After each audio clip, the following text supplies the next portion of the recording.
Every time I open my newsfeed, there are like a dozen new stories about artificial intelligence. Some of it feels astounding and transformative. Some of it is hype and hucksterism. But it's very clear that AI is shifting the business world fast, and that definitely includes energy. So if you're running a company or a team that needs to figure this out, which pretty much everybody does, you should come to Postscript Media's Transition AI Conference. It's in Boston on June 15th. It's a one-day event, and we've got speakers from Google, National Grid Partners, the former head of DOE's Artificial Intelligence Office, and a ton of startups at the leading edge of this space, plus a workshop on ChatGPT for energy and plenty of networking. We did our live show on AI at Greentown Labs. It was really successful. We got demand for more, so we're turning it into a one-day event. And if you're in the business of energy and climate tech and better understanding of AI is important to your job, which again, I think it is for everybody, you should come to the event. Downtown Boston, June 15th. You, our listeners, get a 20% discount. Follow the link in the show notes and use the code PSPODS20. That's PSPODS20 when you buy your ticket. I really hope to see you there, particularly those in the New England area. And now let's turn to our episode this week. So our team is also working on an amazing new miniseries for The Big Switch, which is a narrative podcast we make with Columbia University, hosted by Dr. Melissa Lott. And this season, which is dropping in June, is about the wide-reaching impacts of the European energy crisis. We've been working on that for months. We're getting closer to releasing it, and I hope you'll tune into that when it drops in June.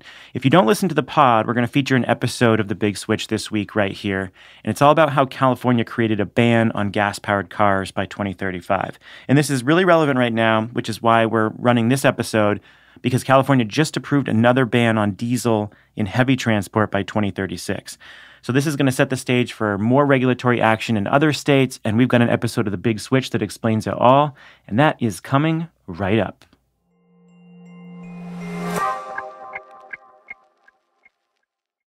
America's green banks are preparing to unleash a wave of capital for clean energy. The Greenhouse Gas Reduction Fund invests a historic $27 billion in projects nationwide. This could mobilize up to $150 billion of private capital for solar, storage, efficiency, and electrification in underserved communities. So how do we deploy those billions quickly, efficiently, and with the highest impact? On July 18th, Latitude Media and Banyan Infrastructure will host a virtual event exploring the on-the-ground realities of making America's green banks a success. Register for free by clicking the link in the show notes or go to latitudemedia.com/events. Clean energy and climate tech are policy-driven industries, and anyone working in this field touches local, state, and federal policy in a very real way. And that's why you should be listening to Political Climate, a podcast from Latitude Media and Boundary Stone Partners that delivers an insider's view on climate policy and politics. Every other week, co-hosts Julia Piper, Emily Domenech, and Brandon Hurlbut cover the nuances of government funding, regulations, backroom negotiations, and the election, of course. Political Climate is a show for people who want authentic conversations and strong opinions from voices across the political spectrum. Listen at latitudemedia.com or subscribe to the show anywhere you get your podcasts.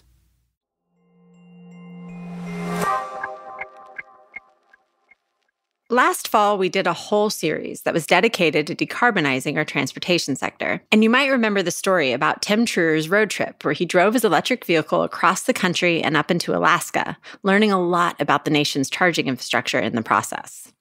Well, since we released that episode, there's been some pretty major developments in the world of transport decarbonization, particularly when it comes to electric vehicles. The state of California, you've heard of it before, well, it passed a new rule banning the sale of all gas-powered vehicles by 2035. So there's still some time. There's some time.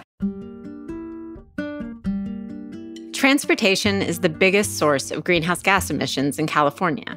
But on August 25th of this year, CARB, which stands for the California Air Resources Board, which is this organization that deals with regulating air quality in California, well, CARB made a pretty big move to change that.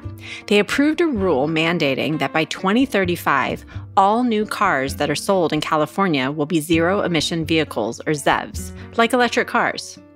This means that in a decade, cars in California might look very different than they do today. The state will need to build out charging infrastructure to meet the demand from lots of new electric vehicles. And as cars with combustion engines age out of the secondhand market, the regulation sets California up for a zero-emission and highly electrified future.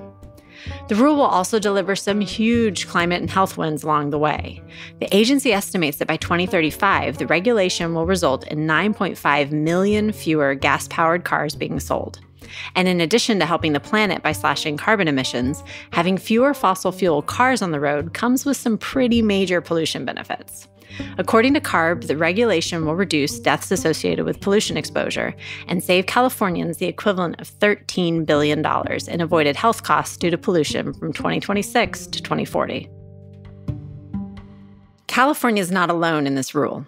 New York is also banning gas-powered car sales by 2035, and soon as many as 17 other states, like Washington and Massachusetts, which currently have vehicle emission standards tied to California's, may follow suit. This wave of regulation could change the face of American transit forever. This week, we're talking with one of California's most influential environmental regulators about how the ban on gas car sales in California came to be and how it will help the state to make the big switch towards a net zero future for transportation. This is The Big Switch, a show about how to rebuild the energy systems that are all around us. I'm Dr. Melissa Lott, and I'm the Director of Research at Columbia University's SEPA Center on Global Energy Policy. This landmark regulation in California didn't just happen overnight. To me, probably the biggest breakthrough in all of this is that when we began more recently to look at the possibility of phasing out internal combustion engines, there was no meaningful opposition to that coming from the auto industry. I mean, having litigated with them, against them, for years, we're at a point now where there's a pretty general consensus that we need to be moving in the direction of electric transportation. Electric transportation is the future, and government and industry have to work together to find ways to make it succeed. This is Mary Nichols. She served twice as the chair of CARB under 3 different governors. And over her 50-year career, Nichols has championed clean air and advocated for the adoption of electric vehicles. She's also currently a distinguished visiting fellow at the center that I work at here at Columbia University. I spoke to her about the long history that led up to CARB's rule banning gas car sales. I've heard you referred to, and I personally would agree with this one, I've heard you called the most influential environmental regulator in history, like full stop. And I'm wondering, what does it mean to be an environmental regulator to you? Like, what does that even mean? Maybe what I should say to sort of back this up is I am a lawyer, and I sometimes am flattered when people say, oh gosh, I never would have thought you were a lawyer, because when they're saying that, they usually mean, hey, you're pretty nice, but you're not a jerk. But in fact, going to law school really has shaped my view of the world, because I'm a believer that we can make things better using laws if those laws are enforced.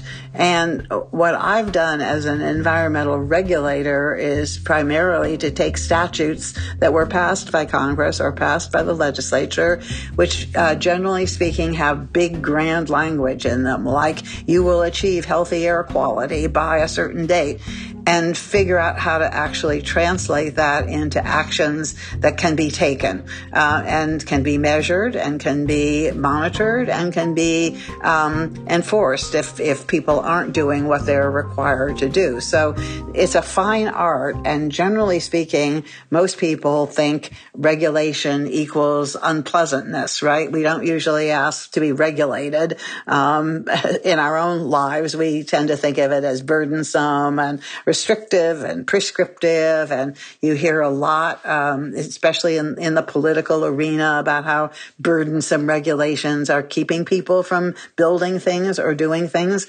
And the truth is that if regulations are not done thoughtfully and carefully and making use of all the tools that they can incorporate, they can have that effect without a doubt. But the other side of the coin is that I think most thoughtful business people will tell you that in any competitive market situation, they need to have a backstop of regulation in order to keep a level playing field, to make sure that competition is fair. And if you want to make change happen, whether it's anything from having seatbelts in cars to assuring that the energy supply has an adequate mix of renewable electricity in it.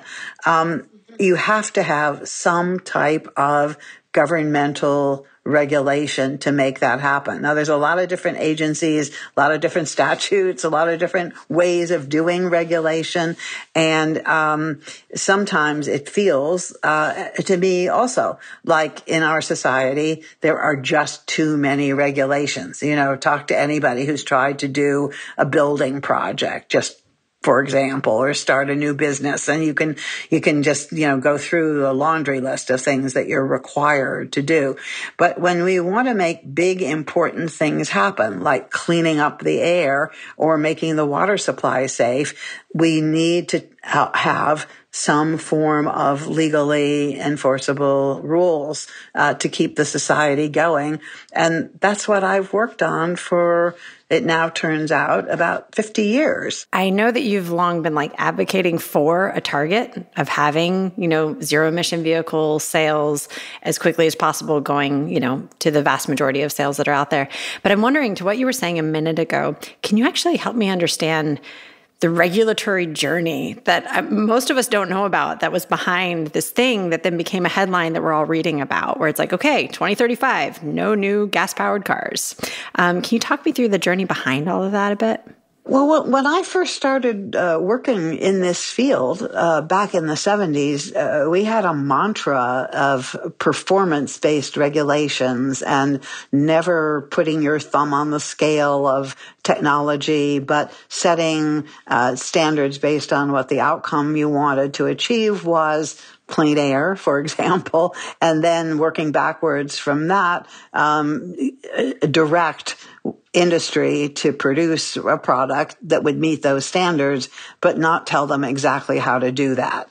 And in the case of the automobile, of course, it's complicated by the fact that you don't just pick up a piece of technology and drive it. You have to have a fuel in it. So you're really dealing with two complex, large systems, not just one, when you talk about vehicle transportation. However, over the years, this thinking really evolved in the direction of saying, well, wait a minute now. We know that the internal combustion engine can get cleaner and cleaner and cleaner, and we can put add-on technology at the tailpipe of the car, like the catalytic converter, which was a huge breakthrough, and then the three-way catalytic converter, and we can clean up the fuel and make the gasoline formula cleaner so that you get less emissions out of the tailpipe. But at the end of the day, it's still combustion. And the move towards zero tailpipe emission vehicles really took a turn when we began to realize that it wasn't just the nitrogen oxides and the volatile organic compounds and the particulates that were coming out of the vehicles that we needed to be worried about, that it was really the combustion of any kind of fuel that was going to be unacceptable if we were going to be reaching the kind of goals of, that the science was telling us we needed to reach to keep the planet from warming by more than 1.5 degrees centigrade. And if the U.S. and California, even though California itself is only one state, we're, less than 1% of the global economy, but we're a big contributor, even at 1%, we had to figure out what to do next. And so the battery vehicles and the fuel cell vehicles and advanced hybrids really began to rise to the fore. And we started thinking about actually mandating sales of ZEVs. That goes back really into the 90s that we first started asking the manufacturers to produce and sell increasing volumes of zero emission vehicles. But towards the last of in the early 2000s, we began to start thinking about maybe just having to end the life of the internal combustion engine. And that led to what the governor did in putting out an executive order telling CARB, the Air Resources Board, to develop regulations that would actually ban any sales of new internal combustion engines in California by 2035. Were there any points in this? Because, that's a 30-year journey if you think back to the 90s. It's longer than that if you think back to the Clean Air Act. Over that 30-year period, did you see any points that were just major breakthroughs? The governor actually issuing that executive order, but a lot of stuff happened before that. I don't know if there were any major points in the process that were, adding some fuel to the fire of getting this moving forward, no pun intended. Well, there were many battles along the way, but the requirement to meet a tailpipe standard that could only be met by using a catalytic converter was a big one. And one of the reasons why it was so important was that the catalyst wouldn't function with leaded gasoline. So a side effect of having require the use of the catalyst is that it also required the oil industry to start producing much more unleaded gasoline and federal and state regulations to phase out all leaded gasoline, which is a program that was bitterly fought by the lead industry, of course, but also by many people in the auto industry who thought that you really needed lead to make the cars run more efficiently. The health impact of getting lead out of gasoline probably is more important by any standard than the impact of the other kinds of pollutants that we reduced. And that was really, it was a side effect. It was an ancillary effect of having required the catalytic converter. So that was a huge breakthrough point in the 70s.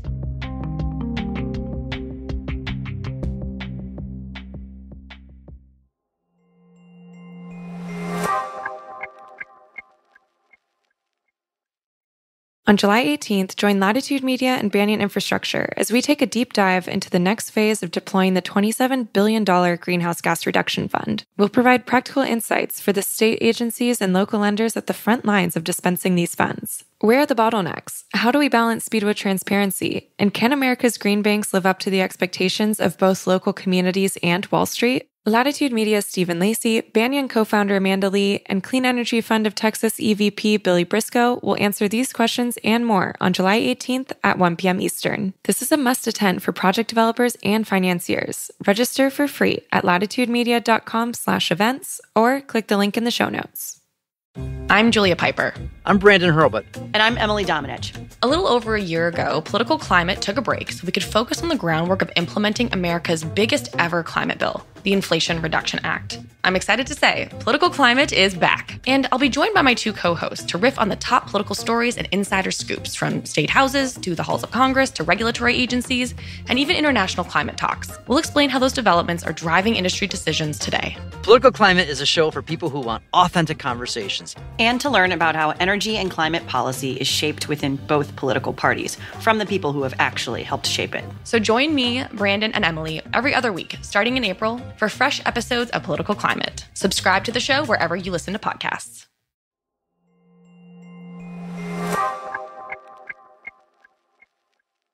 In California, we often see the state kind of moving as a first mover in a lot of these things. So they're the, first to say, you know what, we're going to put this stake in the sand when it comes to environmental regulations. And we're going to keep moving forward. And then you see a lot of different states and then different countries picking up lessons learned from the state. Yeah, so first of all, I do want to say something about California and why why it occupies this sort of unique place as a state that is known for being a first mover.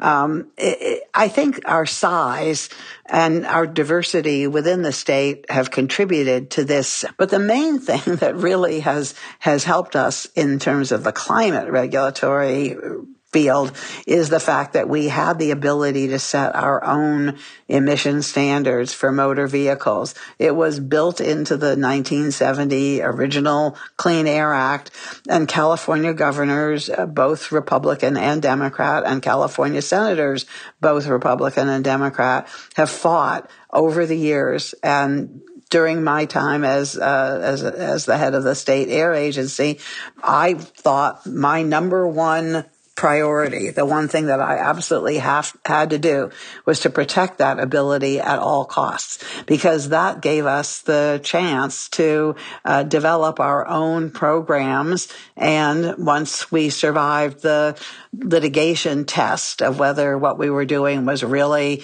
technically feasible and necessary to clean up the air, which it always was, we were able to move on our own without waiting for the federal government to allow us to do things. So we're a big state, and we're a prosperous state. We have a big economy, and we have this special weapon that nobody else has. And I think that's probably been the main feature that allowed us to have that confidence over the years of having done the regulations, seen them work, that we could also continue to innovate and make progress in the future. I realized a moment ago, I'm like, we've been talking a lot about cars and personal mobility and all that, but California, I'm like, trucks, ports, like we got to talk about that stuff too. I love ports. And I've spent a lot of my life working on trucks too.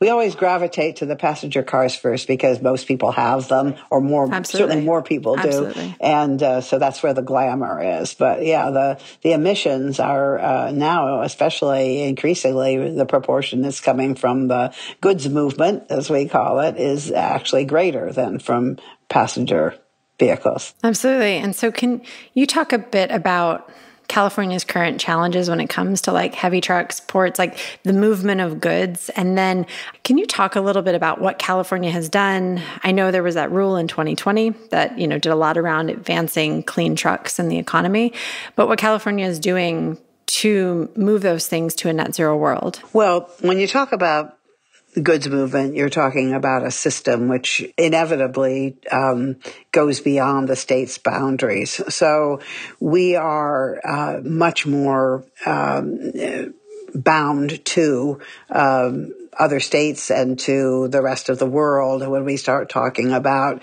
planes, trains, ships, and trucks than when we're talking about passenger cars. California could have its own fleet of, small electric cars if we had chosen to go in that direction. But we're not going to be able to be participants in the global economy if we can't find ways to make everything cleaner, and we don't have the legal ability or the political ability to do it all from California. We are a big enough state so we can make some demands, and we have with respect to trucks coming across our borders. But when you talk about ocean-going vessels at the port or planes landing at the airports, you're in a different realm. And so we've had to think about ways in which we could have influence in those situations, even if we don't directly do the regulation. And there are some things that we've been able to do over the years. For example, the Port of LA Long Beach, which is responsible for about 40% of all goods that come in and out of the United States.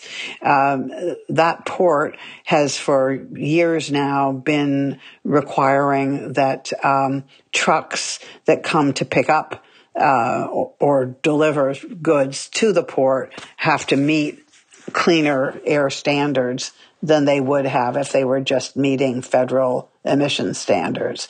The state was able to require that the ports make available places where ships could plug in, so that they use shore power when they're loading and offloading, loading and unloading, that they would actually have their onboard systems be electric rather than burning bunker fuel, which is what they used to do. So, we evolved a system where the ships would need to be using shore power, and there are other regulations that involve what the ships can do when they're within the state's waters. They have to burn cleaner fuel than they do when they're at sea because of the impact on shore from vehicles that are making their way along the coast of California, and they have to switch fuels when they're in our ports, so they're using a cleaner fuel. And these are all measures that the state has taken to reduce emissions, but they don't get you to zero or anywhere close to zero. And for that, we need new technologies. Now, we're seeing things evolve. There's several companies now that have figured out ways to do electric air transportation, small hops type passenger or freight, and they'll start out, of course, until all the safety features are well understood and there's a lot of confidence in the safety. People are going to be reluctant to jump into a battery-powered airplane, but there already are battery-powered airplanes that are making deliveries between small airports, in this country.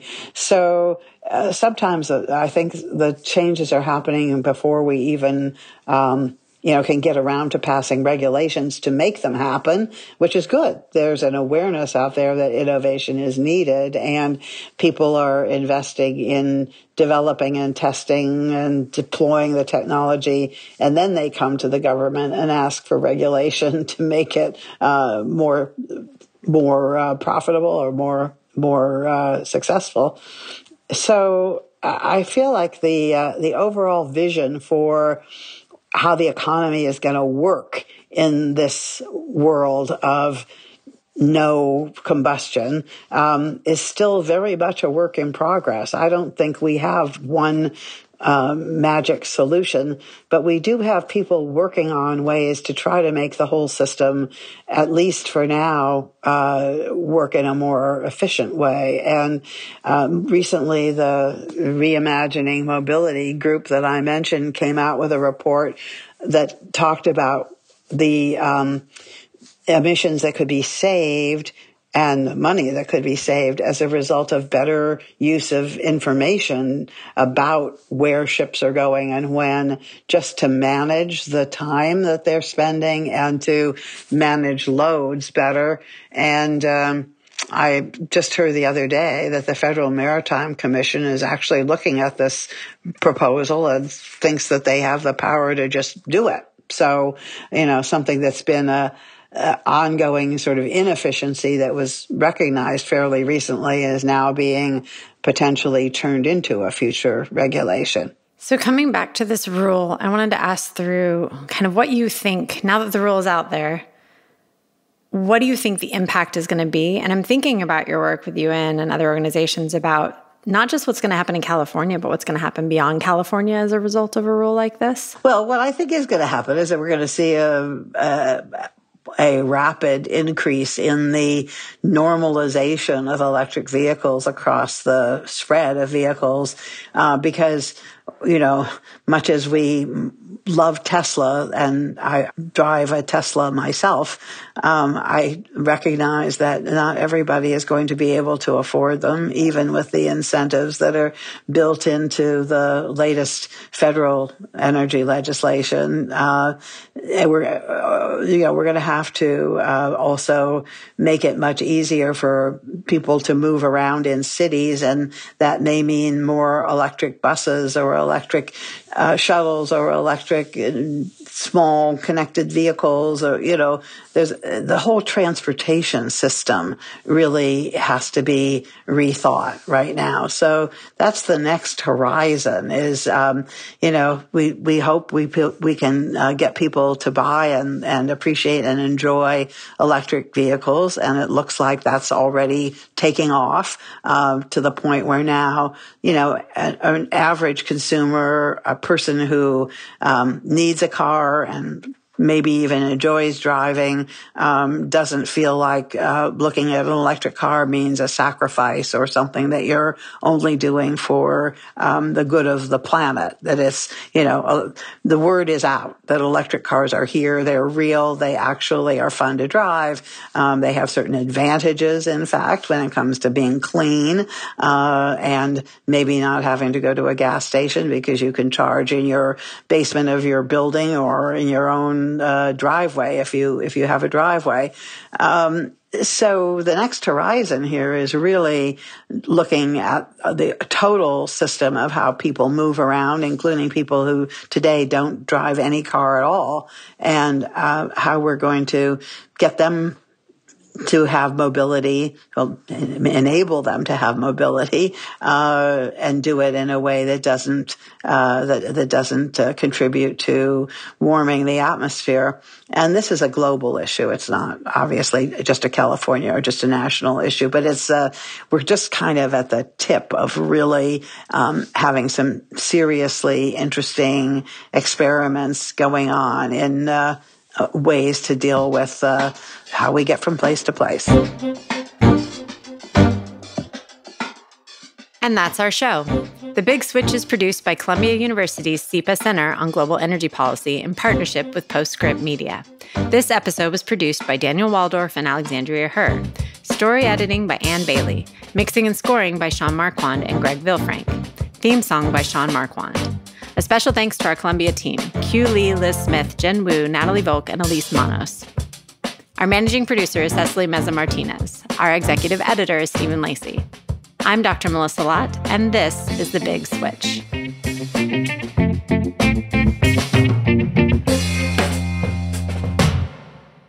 If you're still listening to this, don't forget to sign up for our Transition AI event, downtown Boston, June 15th. You, our listeners, get a code. It is PSPODS20. If you go to the link in the show notes and buy a ticket, PSPODS20 for 20% off. We will catch you soon. Thanks.